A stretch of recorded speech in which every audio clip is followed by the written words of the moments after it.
meet my bride. Let's go for a ride in my newfangled automobile. Just where we will go, nobody knows, but it's sure a great way to feel. Behind the wheel of the speed meter steel, it's my newfangled automobile. Hello and welcome to Vintage Car History. I'm Wild Bill. A typical car engine is basically made of three things. The block or lower engine that houses the crankshaft and pistons, the head or upper engine that houses the valves and camshaft, and finally the assorted stuff that bolts onto the engine, keeping those first two parts moving. Car engines have been built basically that way for over 100 years. But who did it first? What company made the blocks and heads completely separate things?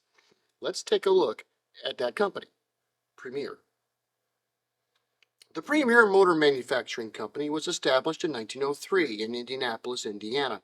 The two founders, George Whiteley and Harold Smith, had scraped together $50,000 and obtained the facility to begin production. Harold ran the marketing and business side while George did the engineering work. The intent was to design cars with both air and water cooling available, with the focus, at first, on air-cooled engines. The first Premier cars became available in late 1903 and were mostly the air-cooled engines of Whiteley's design. 4 cylinders of 40 horsepower were offered initially, and these were well-made and designed cars, with at $1,400 were aiming towards the upper market. Yet it was under the hood that these cars would make history. The cylinder head of the Whiteley engine was a technological breakthrough. In the lower engine, the crankshaft spun a vertical shaft on the exhaust side center of the engine that reached to the head. This in turn spun a camshaft that in turn operated the valves via rocker arms. Additionally, the valves, rocker arms, and camshaft were all part of a single unit and could be readily removed from the block for repair or rebuild. Most cars at the time had T or L head engines, and overhead valves were absolutely cutting edge.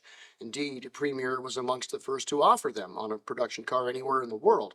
And they did it with a detachable head that kept all of the vital moving parts of the engine enclosed, and thus protected from the weather and growing.